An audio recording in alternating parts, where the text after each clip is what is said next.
तो नमस्ते दोस्तों, स्वागत है आप सभी लोगों का आपके अपनी YouTube channel dream India polytechnic में। आज का वीडियो लेक्चर है पॉलीटेक्निक 5th सेमेस्टर के स्टूडेंट्स के लिए। और आज हम मशीन सेकंड की आपकी रिवीजन क्लास है। ठीक है, आज की जो क्लास है इसमें हम करेंगे मशीन सेकंड का रिवीजन और ये आपकी सेकंड क्लास है। ठीक है, इसके पहले आपका एक वीडियो लेक्चर आ चुका है मशीन सेकंड का, और ब्रह्मास्त्र सीरीज आपकी पीएलसी की कंप्लीट हो चुकी है। आईएमईडी की ब्रह्मास्त्र सीरीज आ चुकी है। तो अगर आप पीएलसी और आईएमईडी को रिवीजन करना चाहते हैं तो ब्रह्मास्त्र सीरीज में जाकर देख सकते हैं। वीडियो की डिस्क्रिप्शन में आपको सभी की लिंक मिल जाएगी। ठीक, अगर आपको कोई भी सब्जेक्ट को डिटेल में पढ़ना है पॉलीटेक्निक 5th सेमेस्टर की, तो वो वाली प्लेलिस्ट आपको मिल जाएगी, और ब्रह्मास्त्र सीरीज की भी प्लेलिस्ट आपको डिस्क्रिप्शन में मिल जाएगी। तो आज के वीडियो लेक्चर में हम अपनी पहली जो कि है यूनिट है आपकी मशीन सेकंड की, जिसका नाम आपका है 3 फेस इंडक्शन मोटर, ये पूरी कंप्लीट करेंगे। तो वीडियो लेक्चर भले ही लंबा हो, लेकिन आप लोग लास्ट तक देखें ताकि आपको अच्छे नंबर गेन करने में आसानी हो। देखिए, 2-3 बार जब आपको किसी भी सब्जेक्ट का रिवीजन करा देंगे और आपको सभी टॉपिक क्लियर कराए जा रहे हैं, साथ ही आपको कोई भी टॉपिक छोड़ा नहीं जा रहा है। ठीक है, सभी टॉपिक को जो कि कवर कर कर आपको पूरा सिलेबस और पूरा सब्जेक्ट आपका कंप्लीट कराया जा रहा है। ठीक है, तो वीडियो को ज़्यादा से ज़्यादा शेयर करें अपने सभी दोस्तों के साथ, ताकि उनको भी इस चीज़ का लाभ मिल सके। और अगर जिन लोगों ने अभी तक नोट्स नहीं लिए हैं या नोट्स नहीं बनाए हैं, तो आप लोगों के पास अभी भी मौका है। जिस नोट्स से हम पढ़ा रहे हैं यही नोट्स आप सभी लोगों को जो कि दिए जा रहे हैं। अगर आप सभी नोट्स लेते हैं पॉलीटेक्निक 5th सेमेस्टर के, आईएमईडी, पीएलसी, स्विच गियर और आपका आरएससी मशीन सेकंड, अगर ये पांचों सब्जेक्ट आप लेते हैं तो 199 में आपको मिलते हैं। लेकिन अगर आप आज या कल में ही जो कि आप परचेज करते हैं तो केवल 99 रुपये में आपको पाँचों सब्जेक्ट के नोट्स मिल जाएंगे। ठीक है, तो चलिए वीडियो को शुरू करते हैं।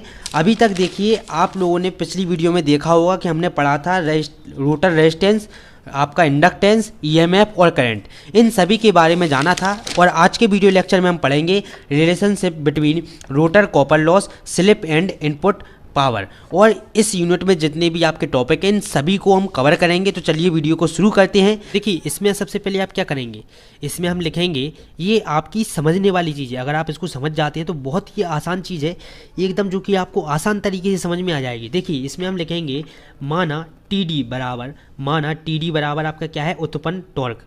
जो आपका टॉर्क डेवलप हो रहा है वो इसको हम कहेंगे टी डी। एन आर बराबर आप लिखेंगे रोटर की गति। एन एस बराबर आप लिखेंगे साइक्रोनस स्पीड। और एस बराबर क्या है, स्लिप। एस बराबर क्या है आपका, स्लिप। इसके बाद हम इसमें आगे लिखेंगे power input to rotor, PG हमने माना है। इसके बाद जब 3 फेस इंडक्शन मोटर को 3 फेस सप्लाई देती है तथा दी जाती है या फिर, ठीक है, तब स्टेटर में साइक्रोनस स्पीड जनरेट होती है तथा साइक्रोनस स्पीड से रोटर पर टॉर्क डेवलप या उत्पन्न होगा। तो टॉर्क लगने से रोटर घूमने लगेगा, जिससे स्पीड एन आर होती है। क्या होती है जिसकी स्पीड, एन आर। जब आपका रोटर घूमने लगेगा तो उसकी स्पीड क्या हो जाएगी, एन आर हो जाएगी।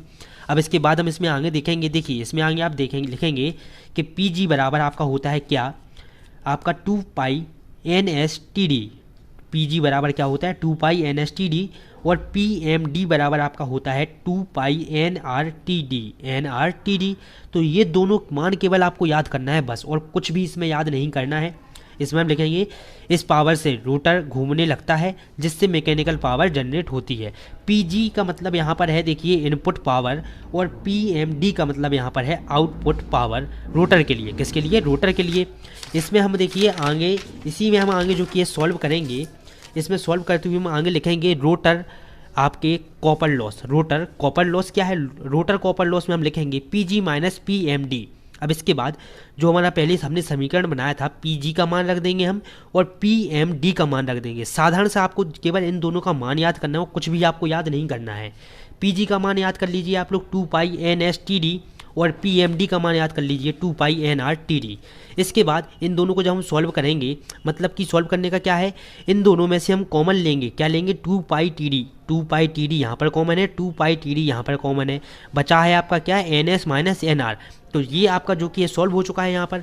इसके बाद देखिए, हम इसमें आगे जो कि है देखेंगे कि समीकरण 2 से 1 में भाग देने पर, समीकरण 2 में 1 से भाग देने पर क्या है, समीकरण 2 में 1 से भाग देने पर रोटर कॉपर लॉस आपका अपॉन रोटर इनपुट पावर। ठीक, और बराबर में हम क्या लिखेंगे, आपका 2 पाई टी डी और आपका N S minus N R, और नीचे लिखेंगे हम समीकरण कौन सा, पहला वाला, जो हमने पहला समीकरण माना था। देखिए आप लोग यहाँ पर देख सकते हैं, ये हमने समीकरण पहला माना था, ये वाला हम मान जो कि है Pg का यहाँ पर नीचे रख देंगे इसमें, ठीक। इसके बाद आप जैसे ही मान रख दें तो आप देख सकते हैं 2 पाई से 2 पाई कैंसिल, TD से TD कैंसिल, बचा क्या आपका NS minus NR upon NS बराबर S, ठीक, बराबर क्या होगा S होगा। इसके बाद देखिए आप यहाँ पर देख सकते हैं, यहाँ पर देखिए आपके क्या लिखा है, rotor copper loss upon rotor input loss बराबर S अपॉन 1, S अपॉन 1 बचेगा आपका ये एन, S अपॉन 1 को आप सॉल्व कर देंगे, इसको यहाँ पर ले जाएंगे, इसका गुणा इसमें कराएंगे, ठीक है। अब रोटर कॉपर लॉस बराबर S into rotor input loss, ये आपका प्रूव हो गया। तो ये सिंपल सी जो कि थी 3 या 4 मिनट की जो कि है पूरी डेरिवेशन आपकी होती है और सिंपल तरीके से जो कि है सॉल्व हो जाती है। एक बार और हम आपको समझा देते हैं ताकि आपको कोई भी दिक्कत ना हो। Relation between rotor copper loss और स्लिप एंड इनपुट पावर के बारे में देखिए आप लोग क्या लिखेंगे। सबसे पहले हम मानेंगे TD बराबर उत्पन्न टॉर्क और NR बराबर रोटर की गति, NS है साइक्रोनस स्पीड और S है आपकी स्लिप। पावर इनपुट टॉर्क आपका 2 रोटर है आपका PG, इसको हमने क्या माना PG माना है। जब हम 3 फेज इंडक्शन मोटर में 3 फेज की सप्लाई देते हैं तब स्टेटर में साइक्रोनस स्पीड जनरेट होती है तथा साइक्रोनस स्पीड से रोटर पर टॉर्क डेवलप या उत्पन्न होगा, जिस टॉर्क के लगने से रोटर घूमने लगता है। क्या करने लगता है? घूमने लगता है, जिसकी स्पीड होती है NR होती है। क्या होती है? रोटर के घूमने की स्पीड होती है NR। और हम PG बराबर मानेंगे 2 पाई NS TD। केवल ये 2 मान आपको याद करना है, PG के और PMD के।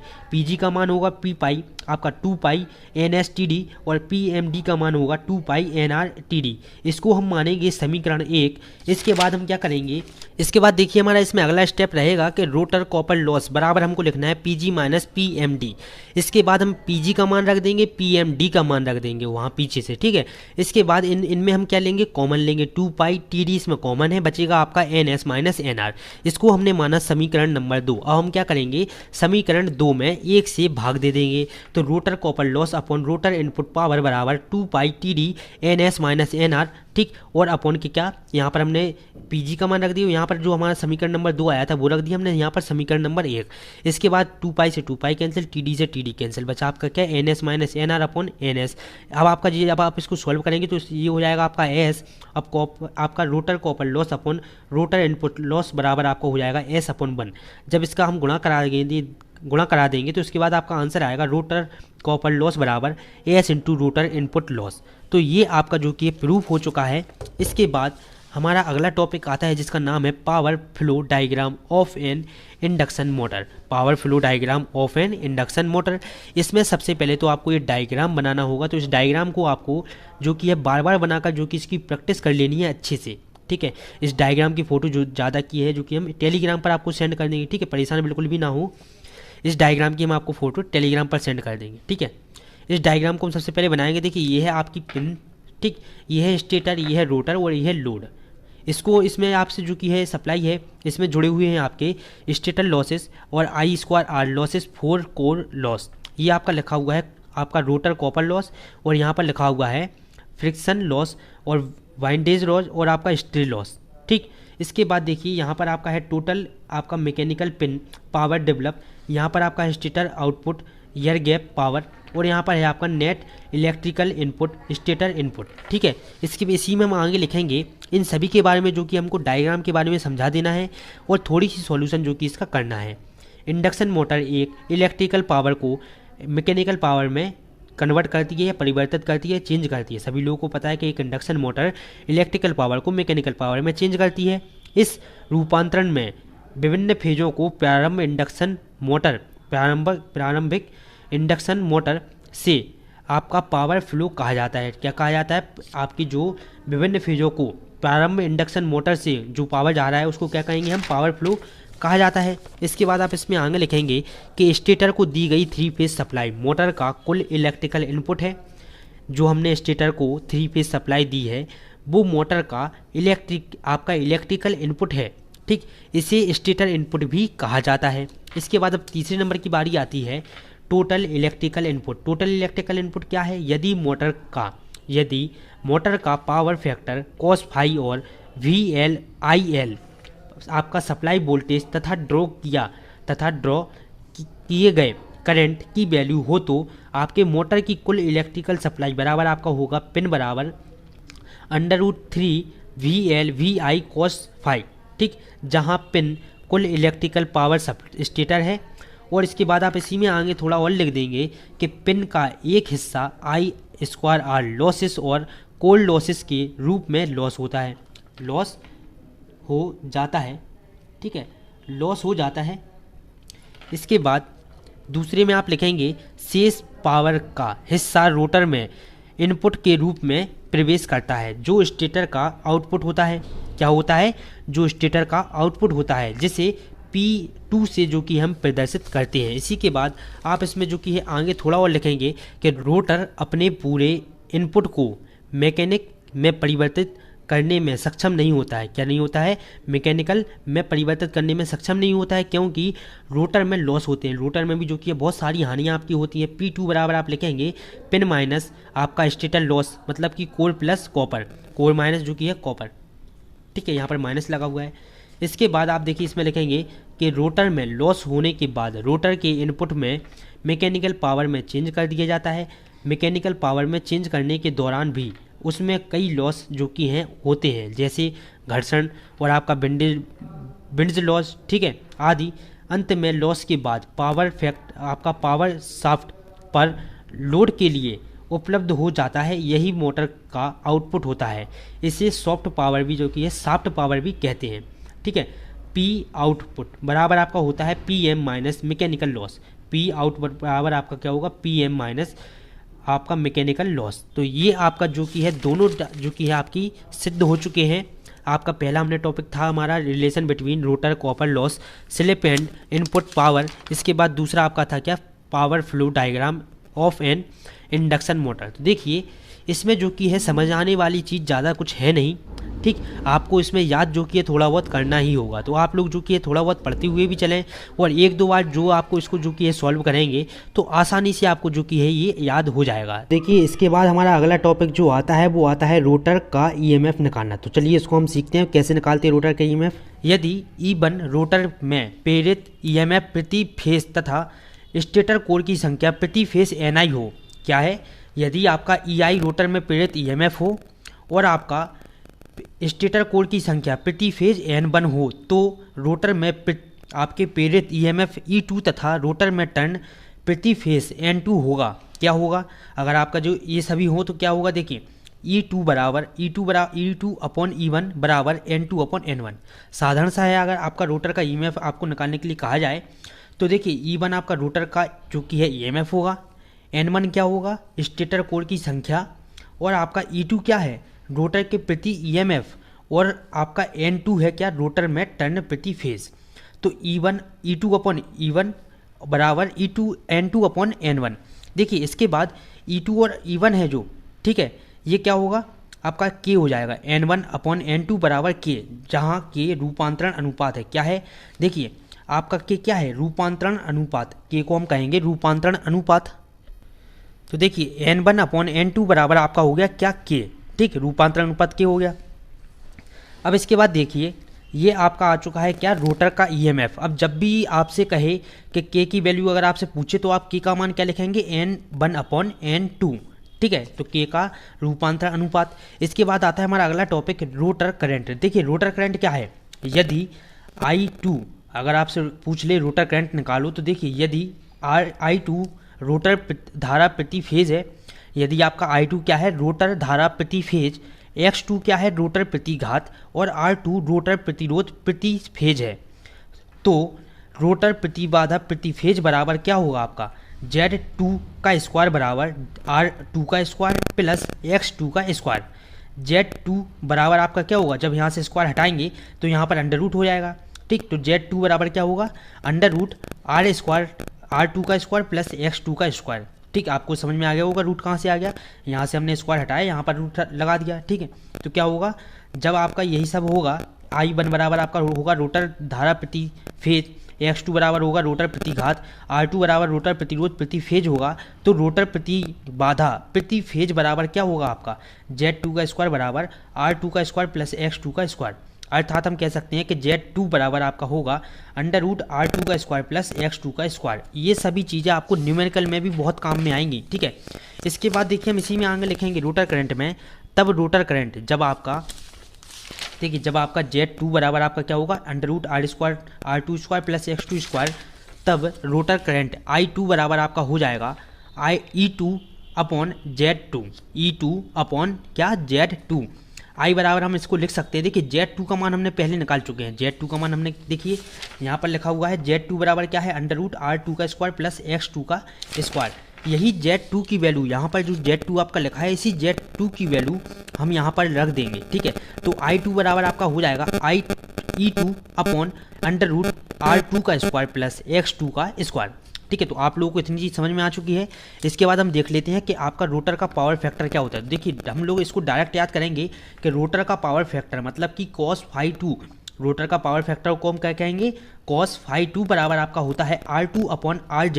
अब हम R2 अपॉन ठीक है R2 अपॉन Z2 बराबर इसको देखिए R2 upon √R² plus X2²। तो देखिए आप लोगों को इतनी चीज़ समझ में आ गई कि X आपका जहाँ भी Z2 लिखा होगा तो उसको हम R2² प्लस Z2² अंडर लिख सकते हैं, ठीक है। जहाँ भी आपका Z2 लिखा होगा तो हम इसको √R2² प्लस X2² लिख सकते हैं। अब इतनी चीज़ें जो हमने आपको बताई हैं, इन्हीं सब चीज़ों का काम आपका टॉर्क इन इंडक्शन मोटर में होगा, ठीक है। वो डेरिवेशन जो आप लगाएंगे उन सभी में भी इसी का यूज होगा। तो जब तक आपको ये चीज़ पता नहीं होती तो आपको पता क्या चलता कि I कहाँ से आया, R कहाँ से आया, या R2 कैसे निकालेंगे, या Z2 की वैल्यू क्या होगी। इसलिए हमने आपको जो कि इतनी चीज़ें पढ़ाई हैं। अब आते हैं हम अपने मेन टॉपिक पर, ठीक है, जिसका नाम है टॉर्क इन इंडक्शन मोटर, ठीक। आपके इंडक्शन मोटर में जो कि है उत्पन्न बला गुण क्या है। देखिए सबसे पहले तो हम पढ़ते हैं रोटर टॉर्क क्या होता है। देखिए थ्री फेस इंडक्शन मोटर द्वारा टॉर्क निम्न 3 कारकों पर निर्भर करता है। जो आपकी 3 फेस इंडक्शन मोटर होती है उसके द्वारा जो कि है टॉर्क आपके 3 कारकों पर निर्भर करता है। 3 कारक क्या है शॉर्ट में हम सबको सबसे पहले आपको बता दें। I2 आपका रोटर करंट पर, आपके रोटर फ्लक्स पर और रोटर पावर फैक्टर पर। रोटर करंट, रोटर फ्लक्स और रोटर पावर फैक्टर, इन 3 कारकों पर आपका जो कि है induction motor 3 phase induction motor का टॉर्क निर्भर करता है। अब देखिए I2 क्या है, रोटर करंट का परिमाण है। आपका रोटर फ्लक्स बराबर फाई क्या है, आपका रोटर फ्लक्स जो 3 चरणों प्रेरण के रोटर के साथ आपका इंटरेक्ट करता है और प्रेरण मोटर भाग में विद्युत चुंबकीय बल मतलब कि EMF उत्पन्न के रिस्पॉन्सिबल होता है, मतलब कि EMF उत्पन्न करता है। मतलब कि हम कह सकते हैं कि फाई बराबर आपका होगा रोटर फ्लक्स, और φ2 को हम आपका cos φ2 को हम कहेंगे रोटर पावर फैक्टर।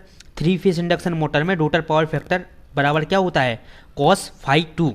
तो इतनी चीज़ आपको पता चल चुकी है कि 3 फेस इंडक्शन मोटर में टॉर्क उत्पन्न होने के निम्न 3 कारक होते हैं। आपका I2 फाई cos φ2, I बराबर होता है करंट आपका रोटर करंट, आपका फाई बराबर होता है रोटर फ्लक्स, और cos φ2 बराबर आपका होता है रोटर पावर फैक्टर।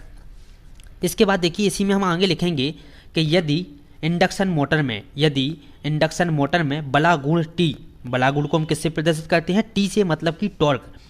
यदि इंडक्शन मोटर में बला गुण T, रोटर करंट I2 और आपका फ्लक्स प्रति स्टेटर पोल फाई तथा रोटर के पावर फैक्टर cos φ2 हो तो डीसी मोटर के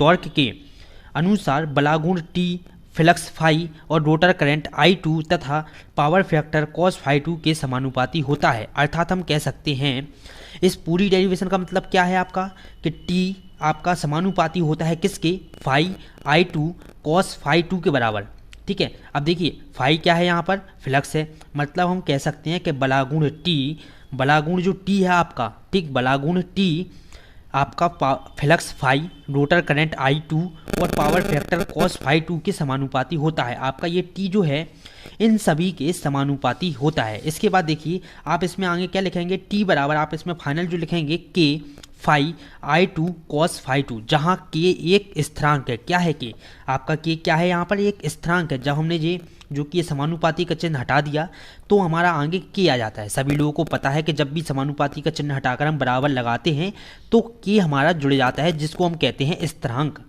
ठीक है। इतनी चीज़ जो कि आशा करते हैं आप लोगों को इधर तक समझ में आ चुका होगा, ठीक है। और जो कि यहाँ तक वीडियो देख रहा है सबसे पहले वीडियो को लाइक कर दें और अपने सभी दोस्तों के साथ वीडियो को आप लोग ज़्यादा से ज़्यादा शेयर करें। अब इसके बाद हम निकालेंगे स्टार्टिंग टॉर्क। देखिए स्टार्टिंग टॉर्क कैसे निकालेंगे, माना E2 स्थिर अवस्था में है, माना E2 स्थिर अवस्था में है, R रोटर रेजिस्टेंस है, X2 क्या है इंडक्टेंस रोटर का, और I2 क्या है रोटर करंट, और पावर फैक्टर क्या है cos phi 2। देखिए ये डेरिवेशन आपको समझाने के लिए कम से कम 4 से 5 बार हमने डेरिवेशन लगाई है, उसको सरल से सरल भाषा में किया है, उसके बाद आपको समझाया है, ठीक है। तो जो कि आप लोग भी वीडियो को ज़्यादा ज़्यादा शेयर करें ताकि जो कि है सारी मेहनत, ठीक है, कवर हो सके और आप लोगों के लिए आसान से आसान भाषा में समझाने का प्रयास किया जा रहा है, ठीक है। इतनी चीज़ आप लोग देखिए लिखी हुई है आपके सामने कि किस चीज़ को हम क्या कहते हैं। E2 को हम कहेंगे स्थिर अवस्था में है, ठीक, स्थिर अवस्था में। R2 बराबर क्या होगा रोटर रेजिस्टेंस, X2 हमारा होगा इंडक्टेंस रोटर का, X आपका I2 है रोटर करंट, और पावर फैक्टर क्या है cos phi 2। पावर फैक्टर सभी लोगों को पता है। अब इसमें हम आगे लिखेंगे, हम सभी लोगों को जो कि यह सूत्र याद होगा, काफ़ी कम लोगों को, प्रतिबाधा का सूत्र क्या होता है Z2 को हम किससे लिखते हैं प्रतिबाधा, ठीक। यहाँ पर आप साइड में लिख भी सकते हैं कि Z2 बराबर होता है आपका प्रतिबाधा, इसी में आप ऐड कर सकते हैं, ठीक है। Z2 बराबर क्या होता है प्रतिबाधा। Z2 का सूत्र क्या होता है अभी हम लोगों ने निकाला था, ठीक है, R2 अंडर रूट R2 का स्क्वायर प्लस X2 का स्क्वायर। देखिए हम लोगों ने जो किया पहले हम इसका निकाल चुके हैं। देखिए ये देखिए आपका रोटर करंट में हमने निकाला था Z2 का मान प्रतिबाधा, ठीक। Z2 का मान हमने क्या निकाला था अंडर रूट R2 का स्क्वायर प्लस X2 का स्क्वायर। इसीलिए आपको जो कि ये सभी चीज़ बताई गई थी कि आपको जो कि है डेरिवेशन में कोई भी परेशानी ना हो, ठीक है। प्रतिबाधा Z2 बराबर आपका क्या है R2 अंडर रूट R2 का स्क्वायर प्लस X2 का स्क्वायर। I2 बराबर क्या है, I2 भी हम निकाल चुके हैं, आप लोगों को याद होगा।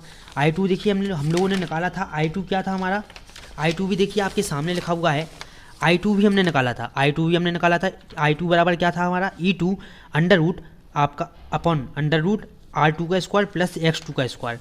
तो देखिए Z2 हम निकाल चुके हैं, I2 निकाल चुके हैं। I2 बराबर देखिए ये क्या हम लोगों ने यहाँ पर लिख दिया। अब आपसे पूछा गया है cos phi 2 का मान क्या होगा, cos phi 2 भी हम निकाल चुके हैं, ठीक है।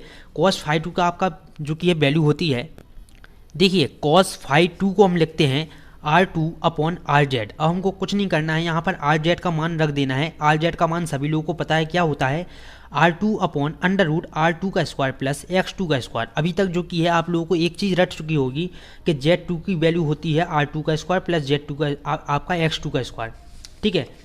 स्थिर अवस्था में या प्रारंभिक अवस्था में, ठीक, अगर हमसे पूछा जाए स्थिर अवस्था में या प्रारंभिक अवस्था में, तो T बराबर आपका होगा K1 E2 I2 cos phi। T बराबर आपका K1 आपका E2 I2 और cos phi। अब यहाँ पर हमको क्या करना है, I2 का मान रख देना है और cos phi का मान जो हमने निकाला था cos phi का भी मान रख देना है, ठीक है। अब हम क्या करेंगे, देखिए इसमें हमको क्या करना है, इसमें T बराबर आपका वैल्यू रखेंगे हम I2 की और आपके cos phi की। तो देखिए I2 की वैल्यू क्या होगी E2 upon under root R2 का स्क्वायर प्लस X2 का स्क्वायर, और cos phi की वैल्यू जो कि है वो है R2 upon under root R2 का स्क्वायर प्लस X2 का स्क्वायर। अब इसी को हमको जो कि हल कर देना है। देखिए जब हम इसको हल करेंगे तो आप देख सकते हैं यहाँ पर,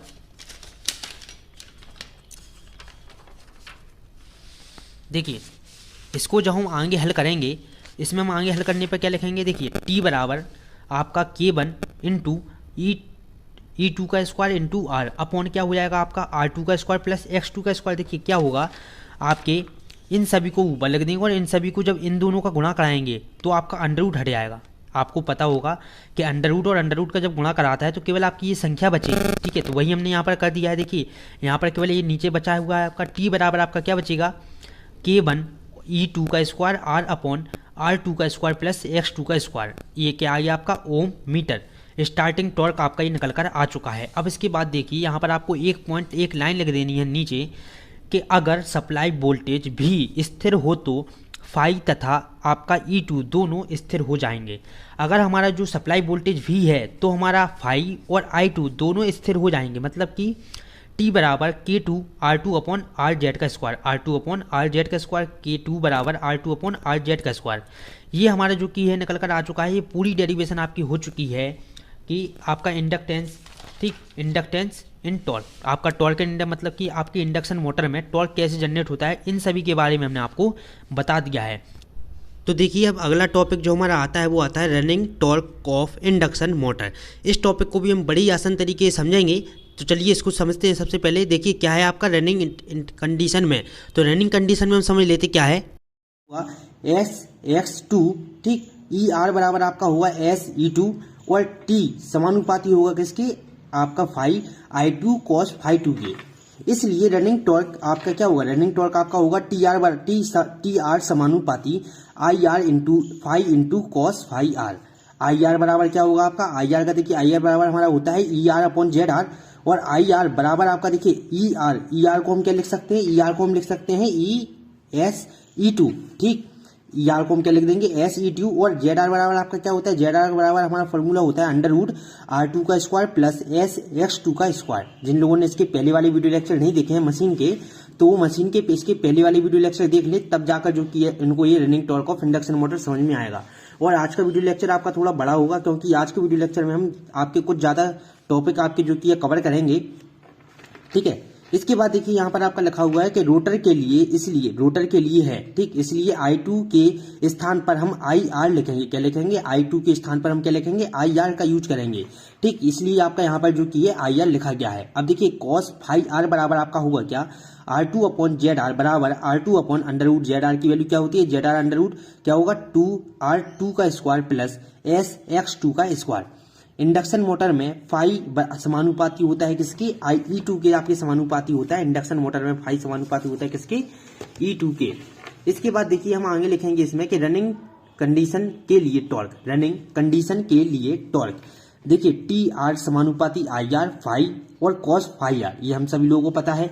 अब TR बराबर आपका क्या होगा, K बराबर क्या लिखेंगे KSE2 upon under root R2 का स्क्वायर प्लस SX2 का स्क्वायर इंटू E2 इंटू कितना होगा आपका R2 अपॉन अंडर रूट आपका R2 का स्क्वायर प्लस SX2 का स्क्वायर।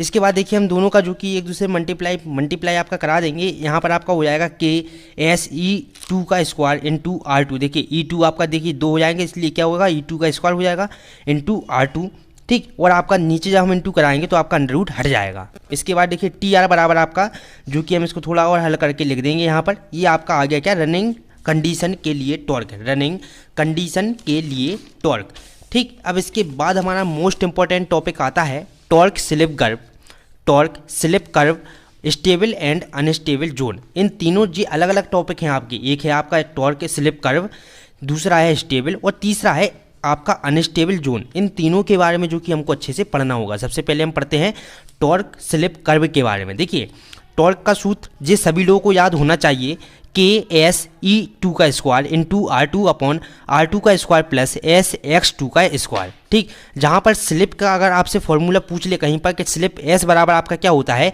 तो देखिए स्लिप का भी फॉर्मूला आप सभी लोगों को पता होना चाहिए कि NS minus NR upon NS, NS minus NR upon NS, ये आपका होता है स्लिप का फॉर्मूला। अब हम देखिए यहाँ पर आपको दिखा दें कि टॉर्क स्लिप आपका इसका कैरेक्टरिस्टिक क्या होता है। देखिए टॉर्क स्लिप कैरेक्टरिस्टिक आपके 3 तरह की होती हैं स्लिप, इसमें low slip region, high slip region और मीडियम स्लिप रीजन।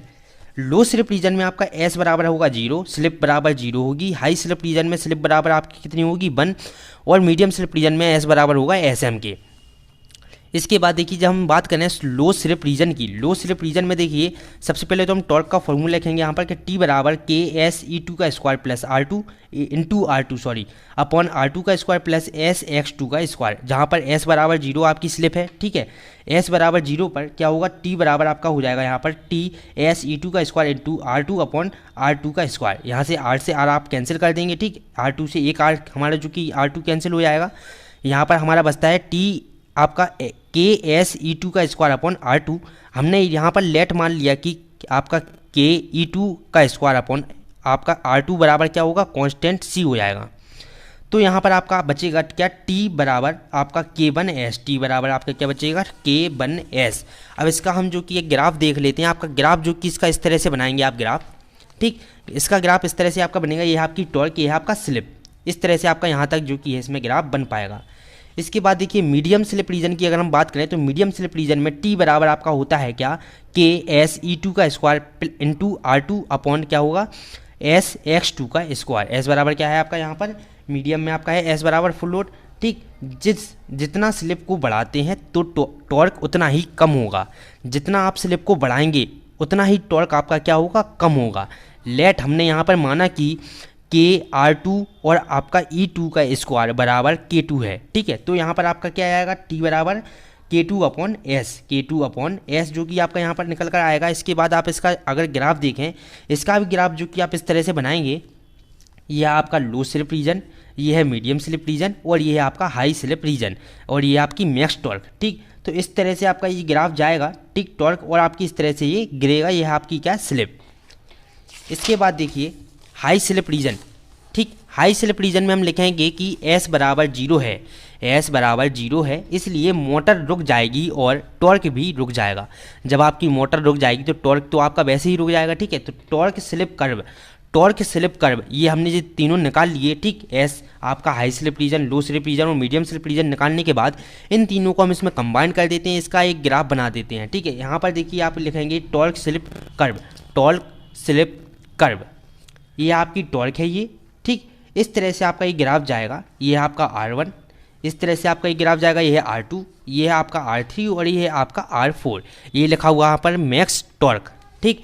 तो इस तरह से आप इसका ग्राफ बना देंगे और ये आपका एक टॉपिक कंप्लीट हो गया, क्या, टॉर्क स्लिप कर्व। अब देखिए मोस्ट इंपॉर्टेंट टॉपिक आपके जो नोट्स हैं इसमें, ठीक, मोस्ट इंपॉर्टेंट नोट आपके जो इसमें हैं, ठीक। देखिए ये आपके जो कि आगे जाकर काम में आ सकते हैं, इसलिए हमने सोचा कि आपको बता दें। देखिए पहला पॉइंट इसमें क्या है, इंपॉर्टेंट नोट, आपको लिखना हो लिखें, ना लिखना हो तो ना लिखें, ठीक है। ये हमने ज़रूरत समझा आपके बताने की, इसलिए हम आपको बता रहे हैं कि देखिए आपका इसमें पहला पॉइंट क्या लिखेंगे आप, टॉर्क स्लिप कर्व स्टेटर और रोटर के बीच की सापेक्ष दूरी को दर्शाता है। टॉर्क स्लिप कर्व, ठीक।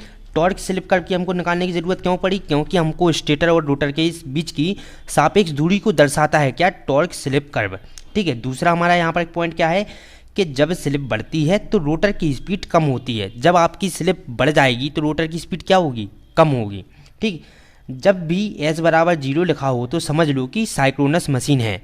जब भी आपकी S स्लिप आपकी 0 हो तो स्लिप 0 आपकी केवल एक ही केस में होती है, जब आपकी साइक्रोनस मशीन लगी हुई हो, ठीक। अब इसके बाद हम बात कर ले कि साइक्रोनस स्पीड का मतलब क्या होता है। हमने पढ़ तो लिया है साइक्रोनस स्पीड, लेकिन साइक्रोनस स्पीड का हम मतलब भी जान लेते हैं। देखिए जब मोटर की मैग्नेटिक फील्ड और रोटर दोनों एक ही स्पीड से घूमने लग जाते हैं तो वो हमारी साइक्रोनस स्पीड कहलाती है।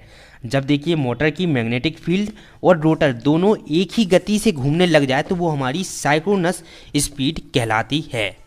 अब इसके बाद देखिए दूसरा हमारा टॉपिक इसी के अंतर्गत आता है कि स्टेबल जोन क्या होता है। देखिए स्टेबल जोन क्या होगा कि एक पावर सिस्टम के स्थिर क्षेत्र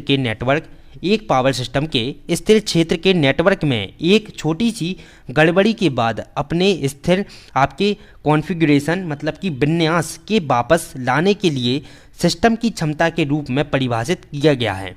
इसे केवल एक बहुत ही क्रमिक तथा असीम रूप से छोटी शक्ति परिवर्तन के दौरान ही माना जा सकता है। अगला देखिए हमारा आता है अनस्टेबल जोन। इतना ही आपको जो कि इसमें लिखना है, अगर आपसे पूछेगा तो तीनों के बारे में पूछेगा, वरना आपसे क्वेश्चन नहीं पूछा जाएगा, ठीक है। अनस्टेबल जोन क्या है, देखिए एक सिस्टम का अस्थिर क्षेत्र स्वचालित रूप से नियंत्रित साधनों द्वारा एक अंतर्निहित आपका अस्थिर प्रणाली को दी गई आर्टिफिशियल मतलब कि कृत्रिम स्थिरता को दर्शाता है। यह लगभग 10 से 30 सेकंड तक चलने वाली छोटी गड़बड़ी मतलब कि स्मॉल डिस्टरबेंस से संबंधित है, ठीक। ये छोटी गड़बड़ी से जो कि संबंधित होता है। अब इसके बाद देखिए एक टॉपिक हमारा और छोटा सा बचता है कि effect of rotor resistance upon the torque slip. देखिए इसमें हम क्या लिखेंगे कि स्लिप रिंग इंडक्शन मोटर में बाहरी प्रतिरोध रोटर में जोड़ा जा सकता है। स्लिप रिंग इंडक्शन मोटर में जो बाहरी प्रतिरोध होता है वो रोटर में जोड़ा जा सकता है।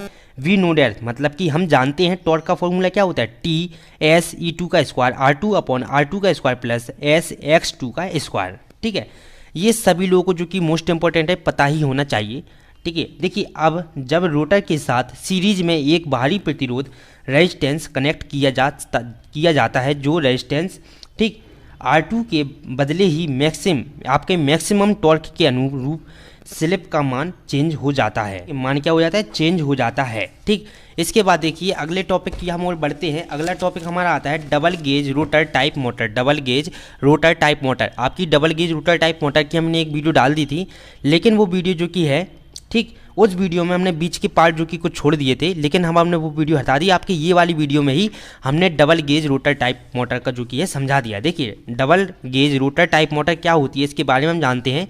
इंपॉर्टेंट क्वेश्चन आपसे पूछा जा सकता है। ठीक है, डबल गेज रोटर मोटर वह होती है जिसमें डबल गेज या दो रोटर बाइंडिंग का यूज किया जाता है। देखिए double cage rotor type motor क्या होती है, जिसमें डबल गेज या दो रोटर बाइंडिंग का यूज किया जाए, वो हमारी डबल गेज रोटर मोटर कहलाती है। ठीक, इस अरेंजमेंट का उपयोग आपके करंट स्टार्टिंग के मान पर हाई स्टार्टिंग टॉर्क प्राप्त करने के लिए किया जाता है। संरचना में हम देख ले तो संरचना में हम इसमें लिखेंगे कि एक इंडक्शन मोटर के डबल गेज रोटर का स्टेटर सामान्यतः इंडक्शन मोटर के समान ही होता है। आपकी जो एक इंडक्शन मोटर के डबल गेज रोटर का स्टेटर जो होता है वो आपकी सामान्यतः इंडक्शन मोटर मतलब कि पैरेलल मोटर के समान ही होता है। एक इंडक्शन मोटर की डबल गेज रोटर में जो कि है बार की दो परतें होती हैं, आपके इनर गेज और आपके आउटर गेज। एक्सटर्नल गेज के बार में आपके इंटरनल गेज के बार की तुलना में छोटे क्रॉस सेक्शन एरिया होते हैं और यह हाई रेजिस्टिविटी मटेरियल जैसे कि ब्रास, एल्यूमिनियम आदि से बने होते हैं। आपका देखिए इंटरनल गेज की बार कम रेजिस्टेंस वाले कॉपर से बनी होती है। जो आपका इंटरनल गेज होता है वो आपके कम रेजिस्टेंस वाले कॉपर से बनी होती है, अतः आउटर गेज का रेजिस्टेंस इनर गेज के रेजिस्टेंस के ज़्यादा होता है। ठीक, जो आउटर गेज का रेजिस्टेंस होता है वो इनर गेज के रेजिस्टेंस से क्या होता है, ज़्यादा आपका होता है। इसके बाद देखिए हम इसमें आगे लिखेंगे कि आपका अपर आउटर गेज तथा लोअर इनर गेज के बीच एक स्लिट लगी होती है। आपकी क्या लगी होती है, एक स्लिट लगी होती है। इस तरह से आप इसका डायग्राम जो कि देख सकते हैं। ठीक, स्क्रीन पर भी आपको डायग्राम शो हो रहा होगा। इस तरह से आप इसका जो कि डायग्राम बना देंगे बड़ी ही आसान तरीके से। ठीक है, आराम से आप इसका देख सकते। देखिए ये आपके क्या है, आपके म्यूचुअल फ्लक्स है। ठीक, ये है आपका इनर केस लीकेज फ्लक्स। देखिए यहाँ पर आपका ये है क्या, negligible outer gauge leakage flux. ये है आपका आउटर गेज स्लिट और ये है आपकी स्लिप लगी हुई है यहाँ पर। ठीक है, तो इस तरह से आप जो कि इसमें देख सकते हैं चित्र में। अब वर्किंग की अगर हम बात करें तो वर्किंग में हम लिखेंगे कि इस मोटर का three phase stator 3 phase supply से जुड़ा होता है तथा रोटर क्लोज सर्किटेड आपका रोटेटिंग होता है। इस मोटर के 3 फेज स्टार्टर बाइंडिंग से जोड़ा जाता है तो स्टेटर में कांस्टेंट मैग्नीट्यूड की रोटेटिंग मैग्नेटिक फील्ड उत्पन्न होती है। जब आपको ये स्टेटर को हम जो कि है सप्लाई से कनेक्ट करते हैं तो इसके स्टेटर में आपके कांस्टेंट मैग्नीट्यूड के रोटेटिंग मैग्नेटिक फील्ड उत्पन्न होती है जो साइक्रोनस स्पीड से रोटेट करती है। क्या करती है, साइक्रोनस स्पीड से रोटेट करती है। जब एक रोटेटिंग मैग्नेटिक फील्ड के फ्लक्स रोटर कंडक्टर को काटते हैं तो ईएमएफ इंड्यूस होता है, मतलब कि ईएमएफ उत्पन्न होता है। चूंकि रोटर क्लोज सर्किटेड होता है जिससे कि रोटर में इलेक्ट्रिक करंट उत्पन्न होता है और यह लेंज लॉ के अनुसार उस कारण का विरोध करता है जिससे उसकी उत्पत्ति हुई है। मतलब कि लेंज लॉ के अनुसार जी क्या है, उसी कारण का विरोध करता है जिसके कारण ये स्वयं जो कि उत्पन्न हुआ है। इस प्रकार रोटर कंडक्टर के उत्पादित विद्युत धारा का मुख्य कारण रोटर तथा रोटेटिंग मैग्नेटिक फील्ड के बीच सापेक्ष गति हुआ। अतः इस सापेक्ष गति को कम करने के लिए मोटर का रोटर भी उसी दिशा में घूमने लग जाता है जिस दिशा में रोटेटिंग मैग्नेटिक फील्ड घूमता है।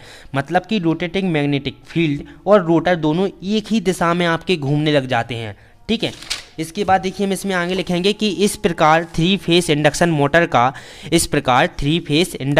का रोटर मैग्नेटिक फील्ड की दिशा में घूमने लगता है आपका जो इसमें रोटर होता है। ठीक, इस प्रकार थ्री फेस इंडक्शन मोटर का रोटर मैग्नेटिक फील्ड की दिशा में ही घूमने लग जाता है और मोटर इलेक्ट्रिक एनर्जी को मैकेनिकल एनर्जी में चेंज कर देती है। ठीक, इस मोटर का जो कि हमारा मेन पर्पस क्या था, आपकी इलेक्ट्रिकल एनर्जी को मैकेनिकल एनर्जी में चेंज करना, तो ये कर देती है। ठीक, अब हम अगला टॉपिक जो हमारा रहेगा starting method of three phase induction motor. ये आपका थ्री फेस इंडक्शन मोटर को स्टार्ट करने की विधि। ठीक, DOL starter star delta starter और ऑटो ट्रांसफॉर्मर स्टार्टर। इन तीनों के भी बारे में हम जो कि वीडियो में आगे पढ़ेंगे, लेकिन इसके पहले जो कि है हम जान लेते हैं कि फंक्शन ऑफ स्टार्टर होता क्या है। फंक्शन ऑफ स्टार्टर आपका होता क्या है।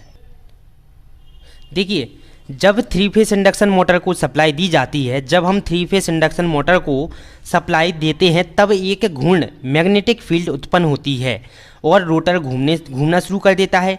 इसके अलावा एक 3 phase induction motor self start होती है। जो आपकी एक 3 फेस इंडक्शन मोटर होती है वो स्वयं से स्टार्ट या शुरू होने वाली मोटर होती है। मोटर स्लिप के स्टार्ट होने के समय एक स्टार्टर का मेन वर्क, मतलब कि जो मुख्य कार्य होता है क्या होता है, रोटर करंट को कम करना होता है।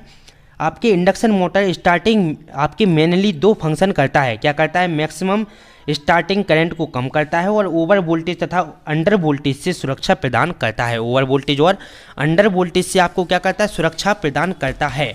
इसके बाद नीड ऑफ स्टार्टर, ठीक, स्टार्टर की ज़रूरत हमको क्यों पड़ी कि प्रायः 3 फेस इंडक्शन मोटर को हाई इंटरनल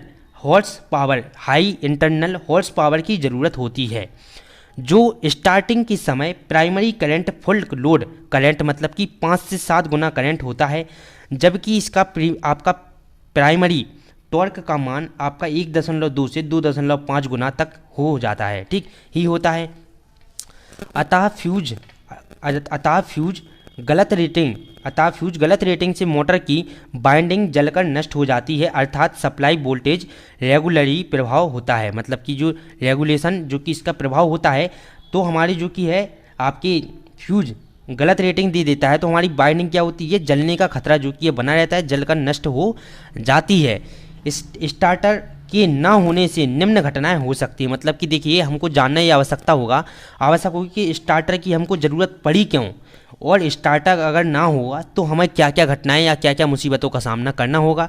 तो देखिए, इसमें हम पढ़ेंगे कि स्टार्टर के ना होने से निम्न घटनाएं हो सकती हैं। कौन कौन सी घटनाएं हो सकती हैं कि फ्यूज की गलत रेटिंग से बाइंडिंग नष्ट हो सकती है। मतलब कि अगर हम फ्यूज की गलत रेटिंग का यूज कर लें तो हमारी बाइंडिंग नष्ट हो सकती है। ज़्यादा करंट के कारण आपके डिस्ट्रीब्यूशन लाइन में वोल्टेज ड्रॉप का मान अधिक बढ़ सकता है, जिससे वोल्टेज रेगुलेशन इफेक्टेड हो सकती है या हो जाती है, ठीक। चौथा हमारा इसका कारण है कि वोल्टेज रेगुलेशन इफेक्टेड होने से इक्विपमेंट के कार्य परफॉर्मेंस खराब हो जाते हैं। मतलब जो हमारे इक्विपमेंट लगे हैं उनके जो कार्य करने की क्षमता या कार्य करने की क्रिया है वो आपकी क्या हो जाती है, खराब हो जाती है, ठीक।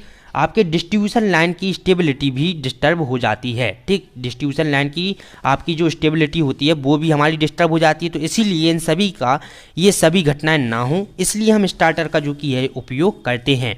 अब हम पढ़ते हैं स्टार्टिंग ऑफ इंडक्शन मोटर, ठीक। मोस्ट इंपॉर्टेंट टॉपिक है स्टार्टिंग ऑफ इंडक्शन मोटर।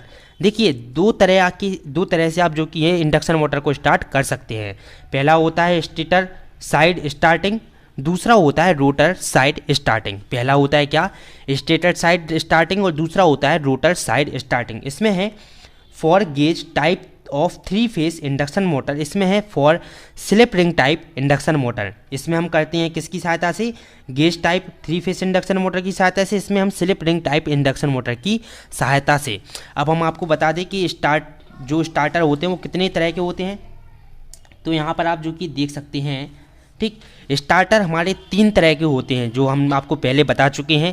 पहला होता है DOL स्टार्टर, मतलब कि डायरेक्ट ऑनलाइन, DOL स्टार्टर मतलब कि डायरेक्ट ऑनलाइन। दूसरा होता है स्टार डेल्टा स्टार्टर, और तीसरा होता है ऑटो ट्रांसफॉर्मर स्टार्टर। अब आपसे पूछ सकता है क्वेश्चन में पेपर में कि स्टार्टर कितने प्रकार के होते हैं, इनका वर्णन कीजिए। या आपसे पूछ ले DOL स्टार्टर क्या है, या स्टार डेल्टा स्टार्टर क्या है, या ऑटो ट्रांसफॉर्मर स्टार्टर क्या है। देखिए, अभी हम आपको सभी वीडियो जितने भी आपके सभी सब्जेक्ट पढ़ाए गए हैं, इन सभी में आपको डिटेल से सभी टॉपिक को पढ़ाया गया है, ठीक। मोस्ट इंपॉर्टेंट टॉपिक या इंपॉर्टेंट टॉपिक आपको नहीं बताए गए हैं, ठीक, बताए गए हैं, लेकिन केवल उन्हीं को नहीं, हमने जो इंपॉर्टेंट है उनको भी पढ़ाया है और जो इंपॉर्टेंट नहीं है उनको भी पढ़ाया है, कि अगर बाई चांस आपसे पेपर घुमाकर पूछ ले तो आप कन्फ्यूज ना हो और आप लोग बिल्कुल भी परेशान ना हो। पेपर के टाइम आपकी स्पेशल क्लास लगाई जाएंगी जिसमें आपको केवल इंपॉर्टेंट टॉपिक ही बताए जाएंगे, जो आप जो कि है जिनको पढ़कर आप बड़ी आसानी से पास हो सकते हैं। लेकिन अभी से पढ़ के हुए चल रहे हैं तो उनको एक अच्छे नंबर लाने में बड़ी आसानी जो कि है मिलेगी। सबसे पहले हम पढ़ते हैं क्या DOL स्टार्टर क्या होता है। देखिए DOL स्टार्टर का सबसे पहले तो हम फुल फॉर्म जान लें कि डायरेक्ट ऑनलाइन स्टार्टर इसका फुल फॉर्म होता है। ठीक, कंस्ट्रक्शन अगर हम पढ़ें इसका तो देखिए इस स्टार्टर में 2 पुश बटन होते हैं। इस स्टार्टर में 2 पुश बटन होते हैं। कौन कौन से होते हैं? ग्रीन स्विच अर्थात ऑन स्विच। ग्रीन स्विच मतलब कि क्या होता है? ग्रीन स्विच आपने कहीं की जगह पर देखा होगा। ग्रीन स्विच हम ऑन कर देते हैं और अगर आपका एक रेड स्विच लगा होता है उसको हम दबाते हैं तो ऑफ हो जाता है कोई भी चीज़। ठीक, तो ग्रीन स्विच अर्थात ऑन स्विच क्या होता है? यह हरे रंग का ऑन स्विच होता है जो नॉर्मली ओपन होता है। यह हरे रंग का एक ऑन स्विच होता है जो क्या होता है? नॉर्मली ओपन होता है। यह स्विच मोटर को स्टार्ट करने के लिए होता है। इसको प्रेस करने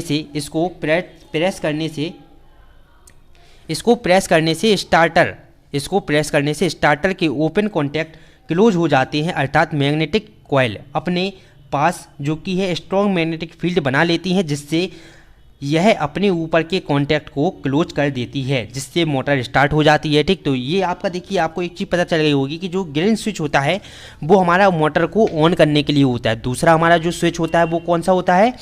रेड स्विच मतलब कि ऑफ स्विच जिसको हम कह सकते हैं, स्टॉप स्विच भी हम इसको कह सकते हैं। ठीक है, अब देखिए रेड स्विच हमारा होता है क्या, इसके बारे में जान लें। यह एक ऑफ स्विच होता है जो कि नॉर्मली क्लोज होता है NC। यह स्विच मोटर को शून्य गति करने के लिए होता है। यह मोटर को शून्य गति प्रदान करता है जिससे कि आपकी मोटर क्या होती है? रुक जाती है। आप एक चीज़ याद रखिएगा, DOL स्टार्टर हमारा होता है जो इसमें 2 तरह के पुश बटन होते हैं। एक होता है ग्रीन स्विच और दूसरा होता है रेड स्विच। ग्रीन स्विच को हम ऑन स्विच कहते हैं और रेड स्विच को हम ऑफ स्विच कहते हैं। ग्रीन स्विच का यूज किया जाता है मोटर को आपका ऑन करने में मतलब कि मोटर को स्टार्ट करने में, और रेड स्विच का हम यूज करते हैं मोटर को स्टॉप करने में या मोटर को शून्य गति प्रदान करने में। देखिए इसमें हम लिखेंगे कि इसको प्रेस करने से मोटर के कॉन्टैक्ट्स ओपन हो जाते हैं और मैग्नेटिक कॉइल के इलेक्ट्रिक सर्किट को ब्रेक करके मैग्नेटिक कॉइल को आपका डीमैग्नेटिक कॉइल में चेंज कर देते हैं। देखिए क्या करते हैं, जब हम जैसे ही रेड स्विच दबाते हैं, ठीक, तो ये क्या करते हैं, जो आपकी मैग्नेटिक कॉइल जो होती हैं उसको आपकी डीमैग्नेटिक कॉइल कर देते हैं, डीमैग्नेटिक कॉइल में चेंज कर देते हैं जिससे हमारी क्या होती है, मोटर की स्पीड कम होती जाती है और एंड में वो रुक जाती है। इससे चलती हुई मोटर रुक जाती है। क्या होती है, जब आपकी मैग्नेटिक फील्ड मोटर में ख़त्म हो जाएगी तो क्या होगी, हमारी मैग्नेटिक फील्ड जो कि है ख़त्म होगी तो हमारी मोटर रुक जाएगी।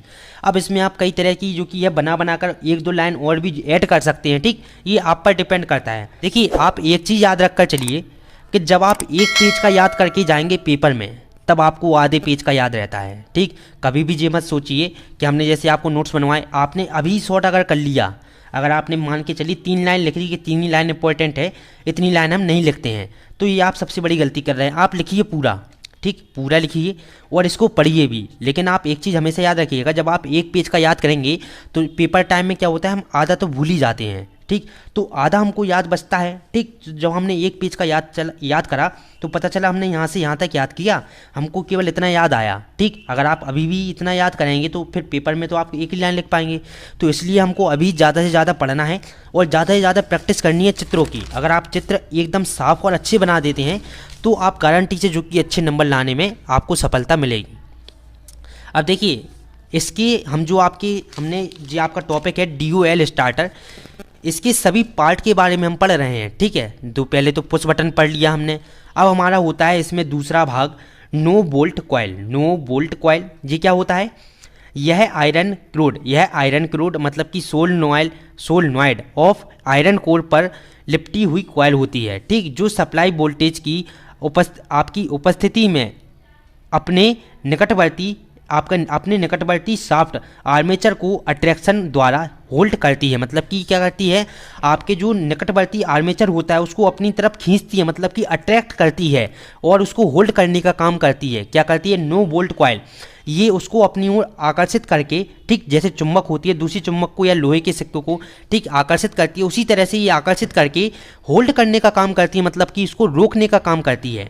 परंतु यह आपकी लो वोल्टेज की कंडीशन को क्रमशः विचुंबकन मतलब कि डी मैग्नेटिक तथा नो मैग्नेटिक होकर अपने निकटवर्ती आर्मेचर को अट्रैक्शन द्वारा होल्ड रखने में सामर्थ्य नहीं होती है। ठीक है, ओवर प्रोटेक्शन के बारे में पढ़ लीजिए। मुख्य जो कि आपके इसमें पार्ट होंगे ठीक चित्र में, उसके बारे में हम पढ़ रहे हैं। ओवर प्रोटेक्शन क्या होता है? ओवर प्रोटेक्शन में आपके बाईमेटलिक स्लिप पर आपके थर्मल हीटिंग कॉइल पर लिपटी होती है। यह थर्मल स्विच होती है जो जनरली क्लोज होती है। ठीक है, जनरली क्लोज रहता है जब करंट का मान नॉर्मली मान से बढ़कर अधिक हो जाता है। जब आपका करंट का मान सामान्य मान से बढ़ जाता है और आपका अधिक हो जाता है, तब ये आपकी बाईमेटलिक स्ट्रिप आपकी थर्मल हीटिंग कॉइल के द्वारा गर्म होकर मुड़ जाती है तथा तापीय स्थिर की सहायता से इलेक्ट्रिक सर्किट ब्रेक हो जाती है।